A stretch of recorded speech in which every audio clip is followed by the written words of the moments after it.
अस्सलाम वालेकुम, मैं हूं आबिद दंदली व नाजरीन। असद उमर डट गए। बहुत सारे लोग ये सोच रहे होंगे कि असद उमर ने पार्टी छोड़ दी है, लेकिन असद उमर ने पार्टी नहीं छोड़ी। उन्होंने पार्टी के जो ओहदे थे उनके पास, उनसे इस्तीफा दिया है। डिटेल्स बड़ी इंटरेस्टिंग भी हैं और बड़ी तकलीफ दे भी हैं बैक वक्त।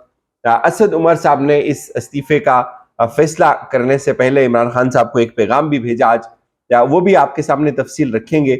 लेकिन बहुत सारे लोग आज ये एक्सपेक्ट कर रहे थे कि असद उमर पार्टी छोड़ देंगे। ट्वीट्स भी हो रही थी, दिन भर से ये खबरें चल रही थी कि असद उमर आज इमरान खान से अपनी राहें जुदा कर लेंगे। लेकिन जब वो आपने उनकी प्रेस कॉन्फ्रेंस सुनी, वो आए, एक तो उन्होंने 9 मई के जो वाकयात हैं उनकी भरपूर मजम्मत की।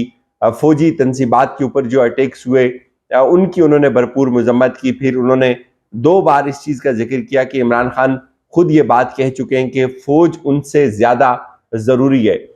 फिर उन्होंने इस बात को भी रियलाइज किया कि जो फौज की असल ताकत होती है वो बंदूक से नहीं होती, बल्कि उसके पीछे एक कौमी एतमाद शामिल होता है। ये चीज़ भी उन्होंने कही कि जो 9 मई का हादसा है ये एक बहुत बड़ा अलमिया है, लेकिन इसके ऊपर शफाफ तहकीकात होनी चाहिए।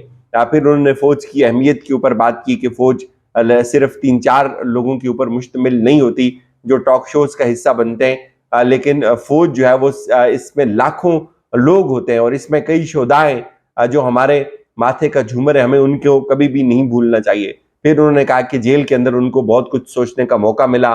5 बड़े स्टेक होल्डर्स उन्होंने बताए कि एक तो सबसे बड़ा स्टेक होल्डर इस मुल्क के अंदर अदलिया है, और अदलिया भी इस मुल्क में तकसीम का शिकार है और उसके फैसले कोई भी तस्लीम नहीं कर रहा। फिर उन्होंने बताया कि जो दूसरा बड़ा स्टेक होल्डर है वो फौज है, और जो कुछ अभी फौज के साथ हुआ ये नहीं होना चाहिए था। तीसरा बड़ा स्टेक होल्डर तहरीक इंसाफ है।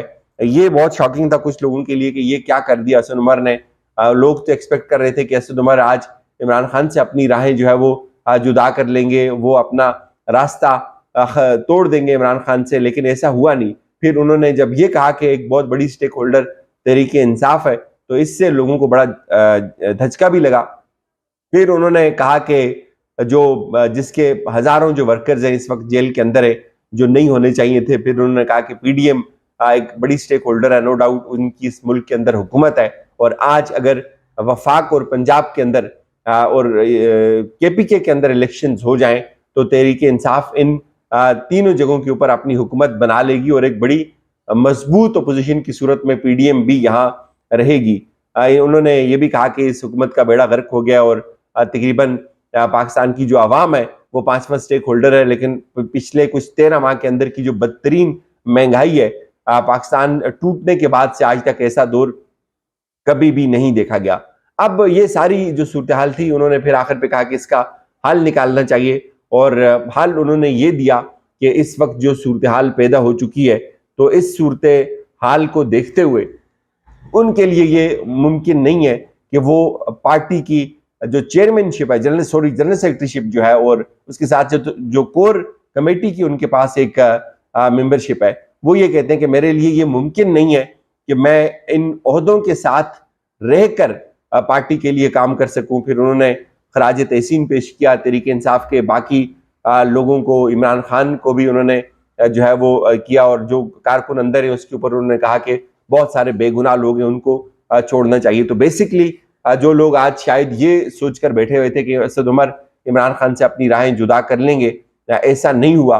अब जो उन्होंने इस हिरासत से पहले, इस हिरासत के दौरान, इस प्रेस कॉन्फ्रेंस से पहले इमरान खान को जो पैगाम भेजा, वो बड़ा वाजे था कि उन्होंने कहा कि उनके लिए मुमकिन नहीं है कि वो इस वक्त पार्टी की जो इस वक्त एक उनके पास जो ओहदा है उसको लेकर, चूंकि जाहिर है जब आपके पास पार्टी का ओहदा होता है, जब आपके पास लीडरशिप होती है, तो फिर आपको लीड फ्रॉम द फ्रंट करना पड़ता है, आपको फिर फैसले करने पड़ते हैं, आपको फिर उन तमाम फैसलों को ऑन करना पड़ता है।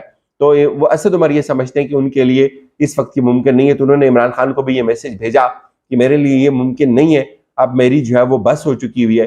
उन्होंने कुछ और वजूहात भी बताई, लेकिन इन हालात में मेरे ख्याल में ये भी एक बहुत बड़ी इस्तिकामत दिखाई है असद उमर ने, जो डट गए, जो उन्होंने ये कहा कि मैं पार्टी छोड़ने का ऐलान नहीं कर रहा, मैं सिर्फ ओहदों से अलग हो रहा हूं। तो इसके बरक्स आप देखें, बहुत सारे लोग ऐसे थे जिनका एंड बड़ा भयानक हुआ, जो फयाजुल हसन चौहान थे।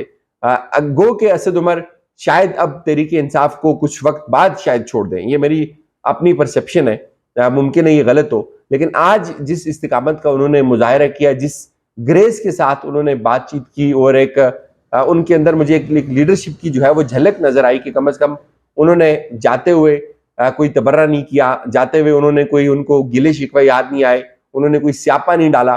वो गए भी तो बहुत सारे लोगों का दिल जीत कर गए। इनफैक्ट अभी वो गए नहीं है, लेकिन कुछ लोग ये दावा कर रहे हैं कि उनके कुछ उनके लिए मुमकिन नहीं होगा इस तरह से इस सेटअप के साथ चलना। और एक दो चीजें याद रखें, देखें फवाद चौधरी जब गए ना, तो हमें पता था फवाद चौधरी साहब की मुलाकातें हो रही हैं, फवाद चौधरी साहब की जागीर तरीन से मुलाकातें हो रही है। मैंने बहुत सारे व्लॉग्स के अंदर ये बात कही भी थी। फवाद चौधरी साहब का जो गिरफ्तारी का जो मामला था वो कैसे टला, वो भी आप सब लोगों को बताया था मैंने। अब जो फवाद चौधरी जैसा बंदा जो बड़ा सोच समझ के फैसला करता है, और जो जिसने एक इंतहा कर दी थी, एक हार्ड लाइनर में, इसलिए मैंने लिखा था कि वो हार्ड लाइनर है कि उन्होंने पीछे जाने के लिए कोई रास्ता छोड़ा हुआ नहीं था। वो इतने ज्यादा, उनकी कन्विक्शन इतनी ज्यादा थी। सुप्रीम कोर्ट के अंदर पिछले कुछ दिन में उनसे मुलाकात नहीं रही, बाकी हर दिन जब भी इंपॉर्टेंट केस होता था वो हर केस के अंदर होते थे और बड़ी उनसे डिटेल डिस्कशन होती थी।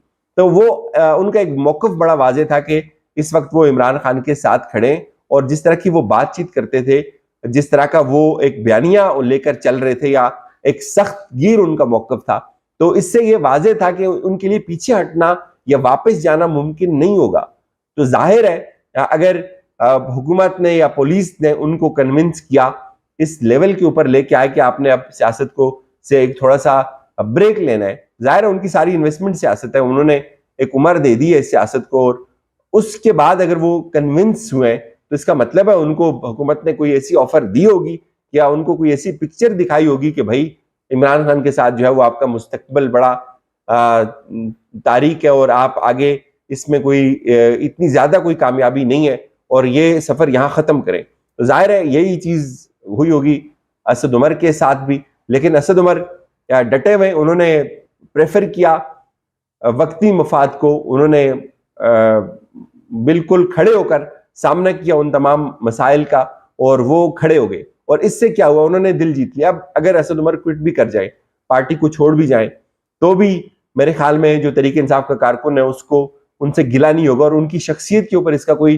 डेंट नहीं पड़ेगा। जो चौहान ने किया, मेरे ख्याल में चौहान छोड़कर जिस जो हैसियत उसकी पार्टी के अंदर होते हुए थी, उसने छोड़कर उसको मजीद ज्यादा खराब किया, उसका जवाल जिनको मैं आपको बता चुका हूं। बहरहाल असद उमर अभी डटे हुए, लेकिन इतलात की कि कुछ और नाम अभी आएंगे, वो पूरी तैयारी के साथ अभी पीछे हैं।